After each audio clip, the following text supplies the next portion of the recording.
You I had to do dirty that. bastard country I had to do singer. that with. I had to do that with Hollingsworth today too. It's like I just got to get through the first 10 seconds, and then I couldn't. You couldn't, eh? See? So there you are. Okay, take two. Take two. Take two. Here we go. Okay. Welcome to Joey Only Show here. Another episode. Brand new YouTube channel I'm trying to start because I don't want to mess with my algorithms anymore in the Weather Channel. I'm just going to talk nature and science on the Weather Channel. We're going to talk issues, ideas, and world politics and issues and news and things like that. Okay, so I got my good buddy Clifton Ariwakehte Nicholas, who's over in Gunnasatage in Quebec. And we're going to talk to him a little bit about Jeffrey Rath. We're going to watch Jeffrey Rath's little video that he had on CTV. They gave an international collaborator here a chance to speak on CTV News this week, and I thought it was very interesting. So I want to talk to Clifton, especially because he was part of the Oka standoff back in the day. He's fought this government enough times, Canadian government. He also lives in Quebec, where there's been separatist movements, and he has his own opinions on that. And, I think because Jeffrey Rath was a lawyer who specialized in First Nations law, we may even have a little bit more insight into the character. Good morning. Good afternoon, actually. It's almost after. It's afternoon for you, Clifton. Good It is afternoon. it is mid to late afternoon right now. Yeah, and you're just in the shop there, and Yeah. Well, I'm waiting for clients to come in. It's always a grind. Yeah.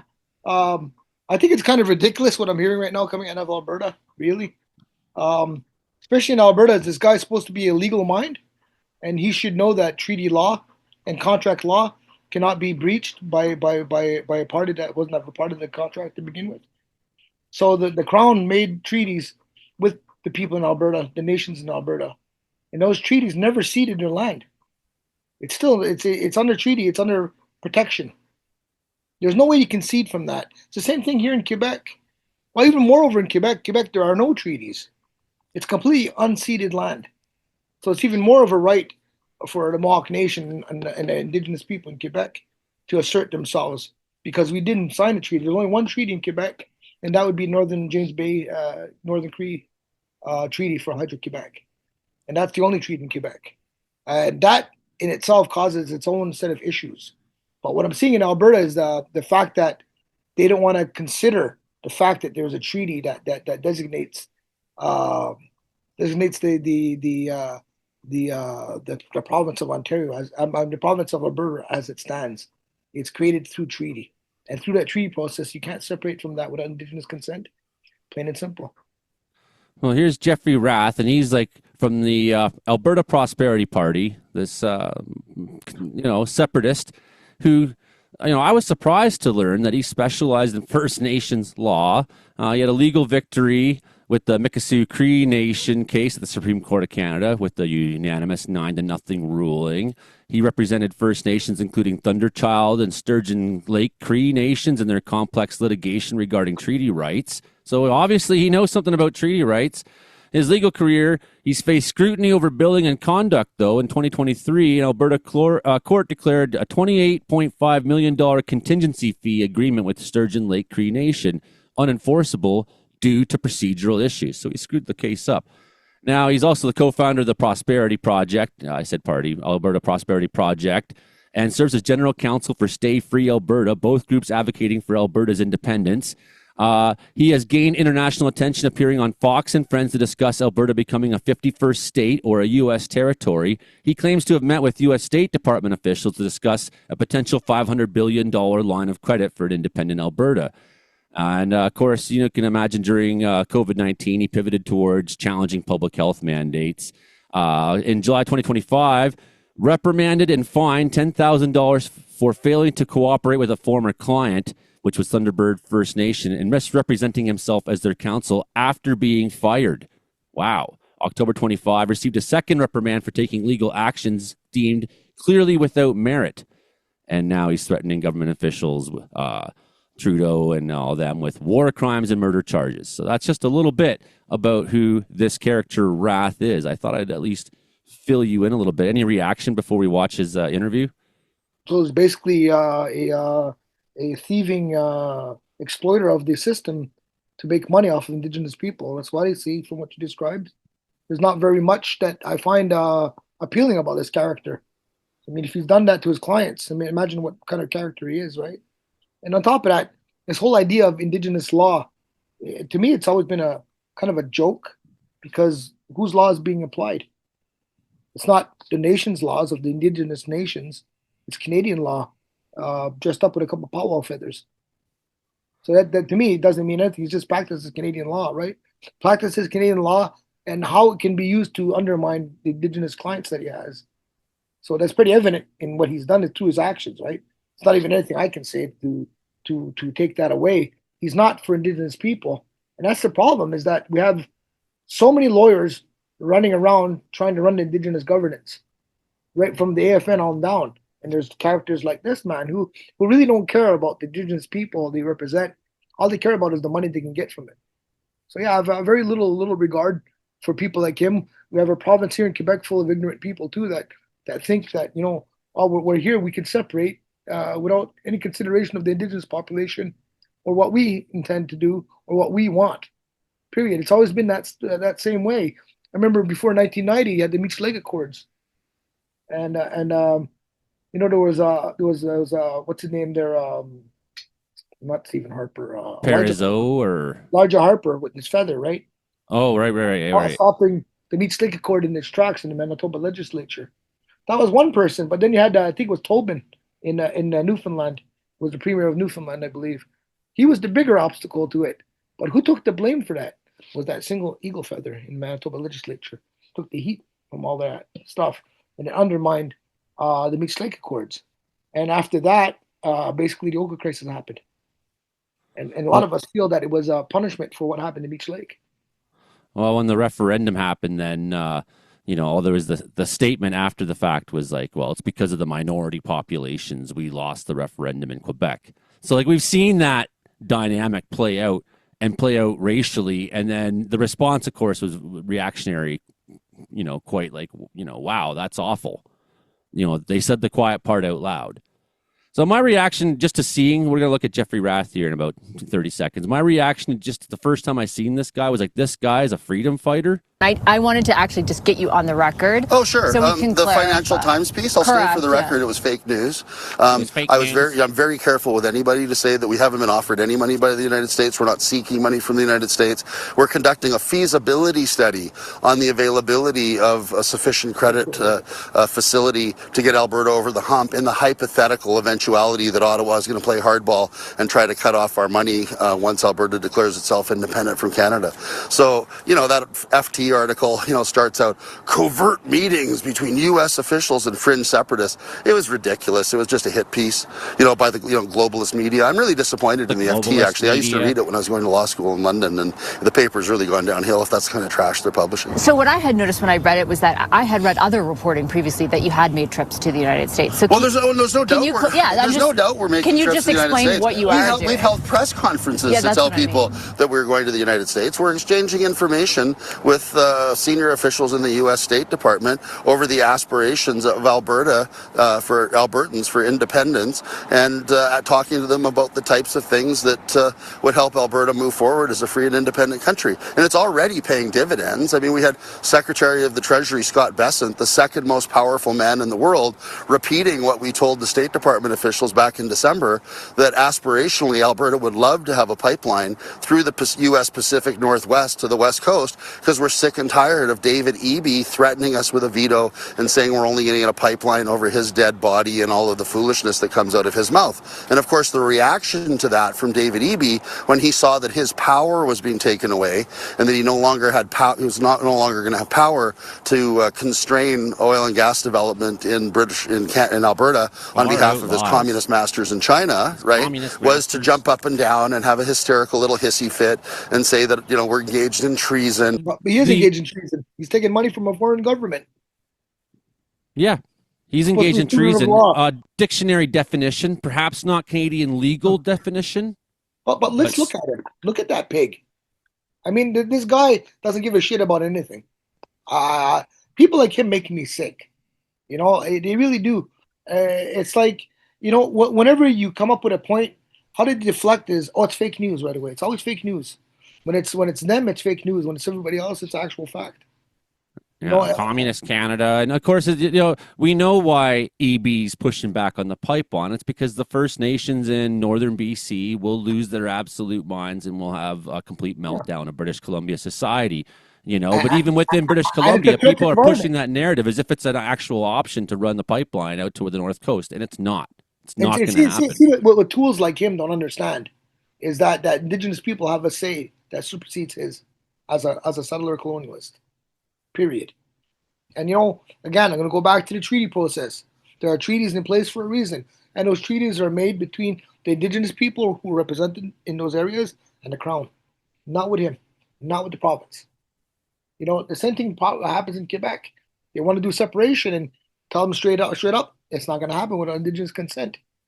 Because the idea of all these separatist entities is to strip mine the provinces where they are of the resources to fund that project, and Yeah.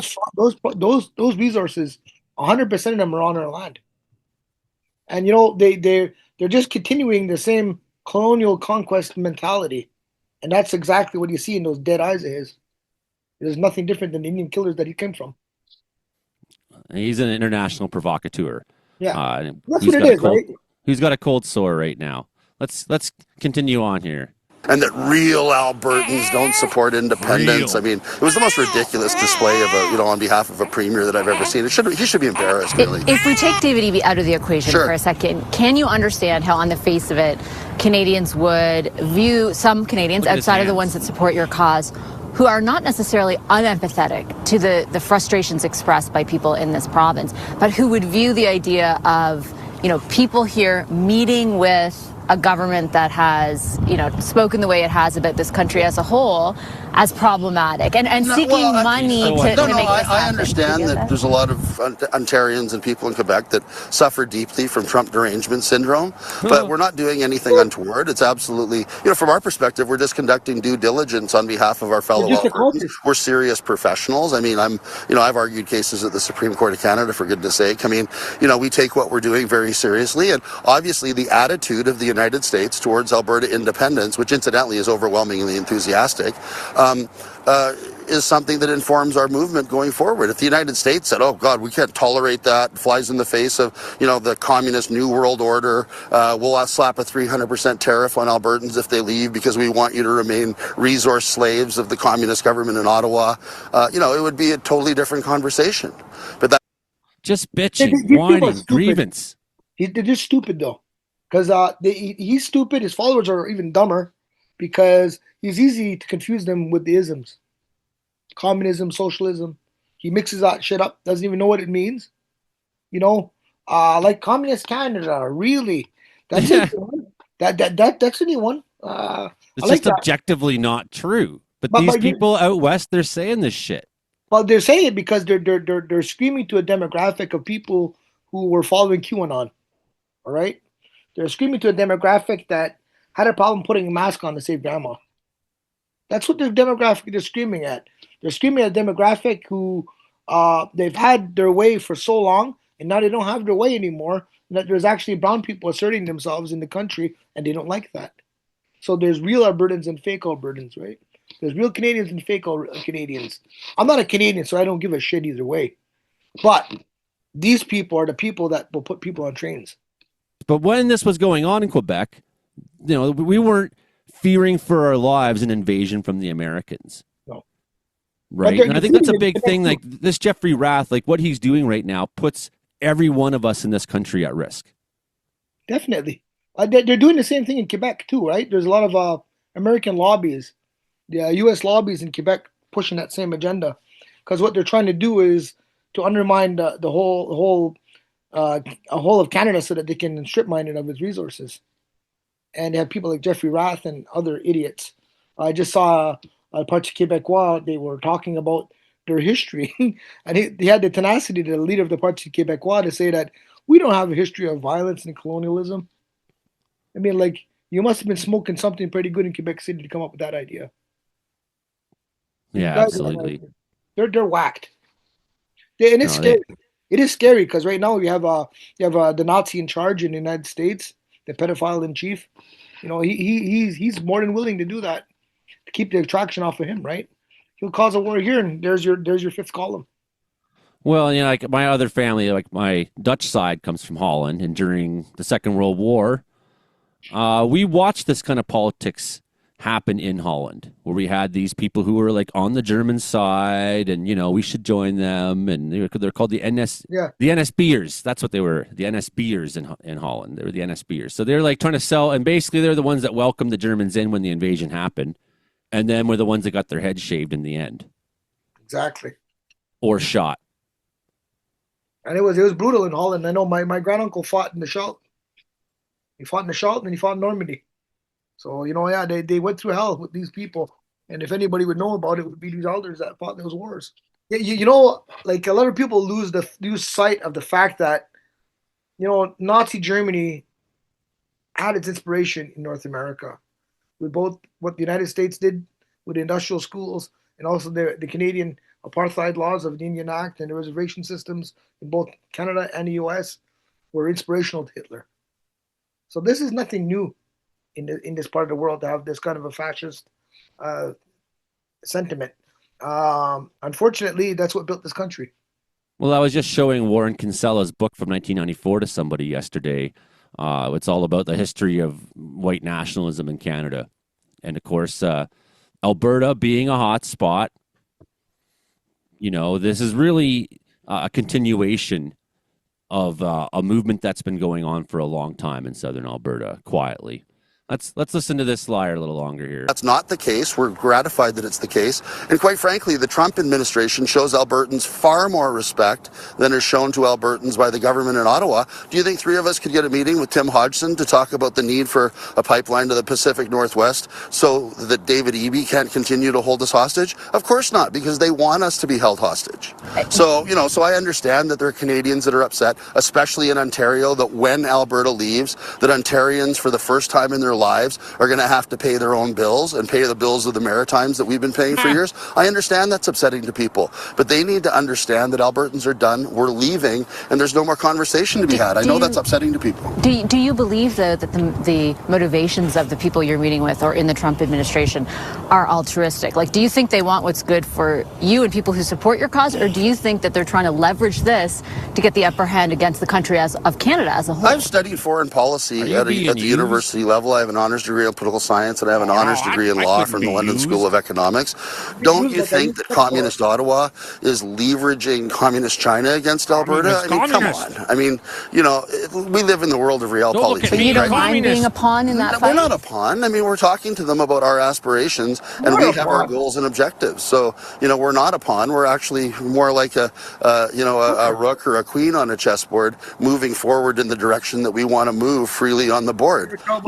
The pawns are the provincial premiers like Danielle Smith that are being manipulated by Carney and Eby and Communist China to do their globalist bidding, as far as I'm concerned. When you mentioned that you've met with people in the State Department, you feel as though that message has been conveyed to Scott Bessent. That's why he made the comments he did. How high up are the meetings that you're taking? Are there names, for example, of people that you're meeting with that we would recognize offhand? I'm not sure about that. Probably. I mean, we're meeting at a very high level. People in our meetings are going, direct. Stephen Miller? I'm not going to say. I mean, we're not secret meetings. We have an agreement with the people that we're meeting with that we're not disclosing the identities of the people we're meeting with. Keep it secret. So why not? Because it's an agreement. So that's all. But again, would it be reasonable to question the motivations of making that? Well, that's probably why we're not talking about it. We don't want them being bothered by people from the press in Canada asking them silly questions. They don't want to be wasting their time answering questions from the press, right? And we're fine with that. We don't care. I mean, we know already that our meetings are paying dividends when the U.S. Secretary of Treasury is announcing the fact that the U.S. would be open to a pipeline through the Pacific Northwest to take David Eby and Communist China out of control of the Alberta oil field. May I ask then, in a different way, have there been conversations, among yourself or people in the movement with, for example, as high as President Trump? No. I haven't. I'm not sure about David Cameron. He's not really part of our movement and part of what we're doing. He's the leader of the Republican Party of Alberta.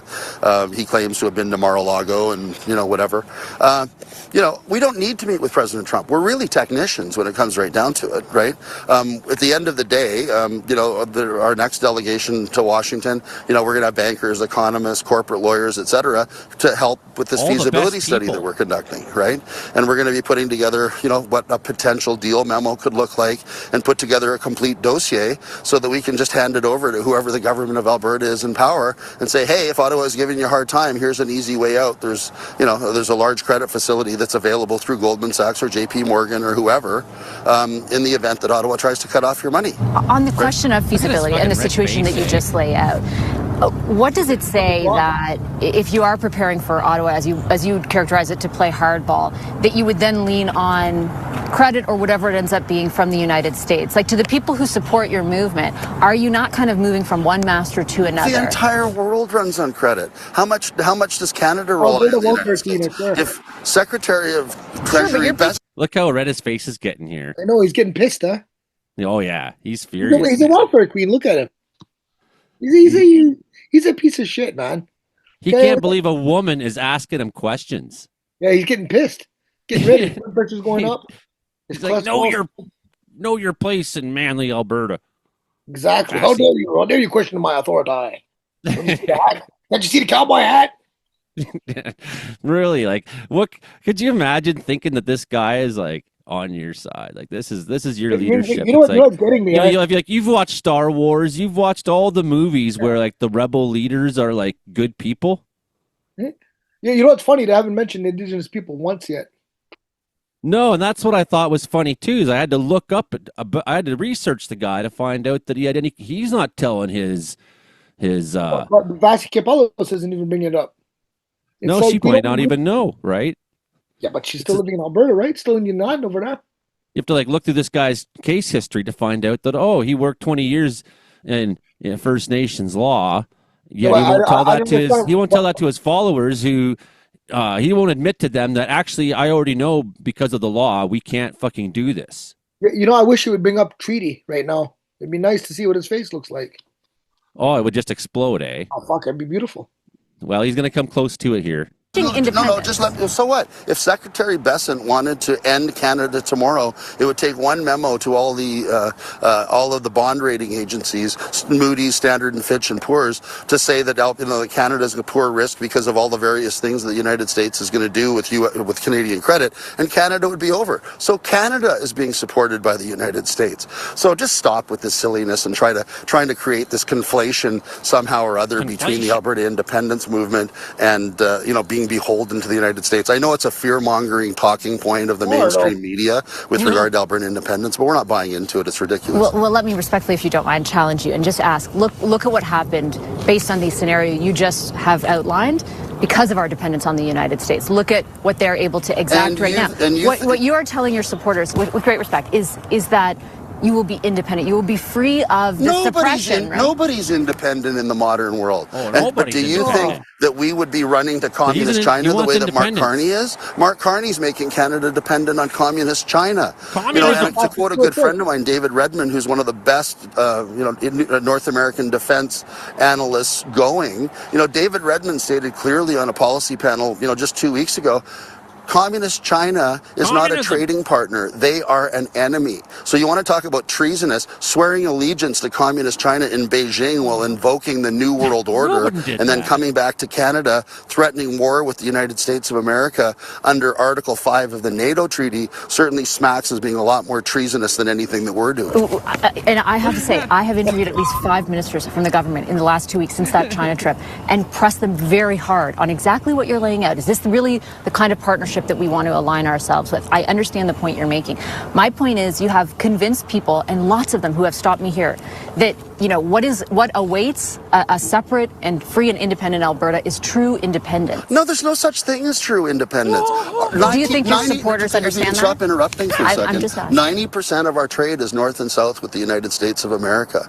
So all of this phony, we hate the Americans, Canadians should be afraid of Americans, Alberta must be completely independent from the United States of America. We don't live in a vacuum. So even the premise of your question, quite frankly and with respect, is quite silly. So you basically don't envision decision, for example, Okay, didn't call her as a bitch at the end of that. like truly free of the United States, even if the administration switches. The premise of your question, I mean, a Democrat could be elected after President Trump. The premise of your question is completely silly. Nobody ever envisions a day where the Alberta economy is completely decoupled from the economy of the United States of America. 90% of our trade is north and south. So that's not going to change if a Democrat gets elected. All of our relationships, business relationships, familial relationships, etc., will remain. That doesn't make us less independent. I mean, the premise of your question, again, with respect, is quite silly. It's a pretty silly argument, man. He was getting really mad. You could see he was like, he didn't like her line of questioning. She uprooted him hard. Oh, he didn't like that. I could see that face just getting beat. I could feel the heat from here. I was like, oh wow, heat that Alberta face, heat me up. Well, like nobody's independence. What do you mean? Alberta independence movement. Well, but no one's independent. No one's independent though. Well, it's like he's talking to her, and I'm waiting to finish his sentence with "bitch." You know what I mean? Because that's what he had. You could see it in his eyes, man. Like, who's this bitch talking to me like this? I'm not an international collaborator at all. Oh, I'm not a fifth columnist. I'm just taking money from the United States. Yeah, but it doesn't mean nothing. Just that statement alone, he admitted it. I don't know where he's from, but from where I'm from, you take money from a foreign government to undermine the current government. That's treason.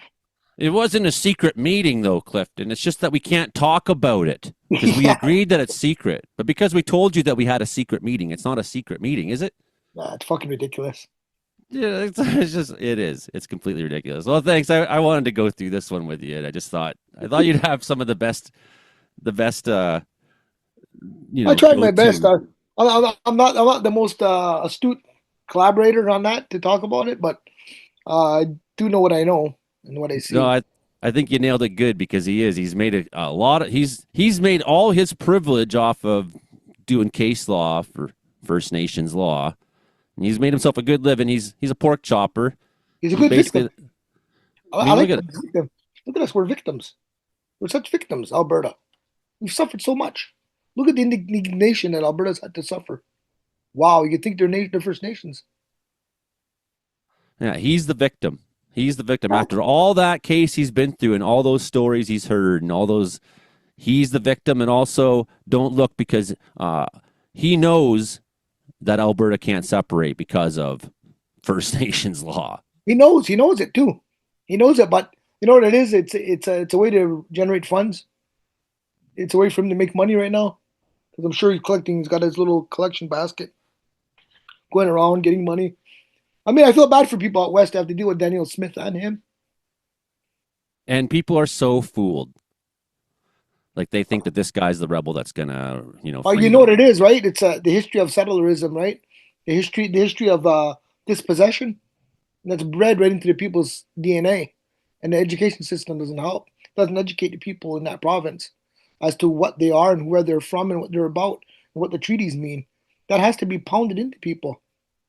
That it's not yours to take. You have to negotiate this shit. That's how it works. And here he is, suit on, Rolex watches, $1,000 cowboy hat, and he's the victim. And he still looks like he just got out of Walmart. It just makes you sick, eh? Well, we'll come back at you again, man. I love getting your reaction because it's unique, and also just love hanging out with you. Same, we're kind of distance, but at least with Zoom we get to see each other's faces. Yeah, let's do this some more, buddy. All right, then. Okay, for the rest of you, hit like, share, subscribe, and we'll see you next time.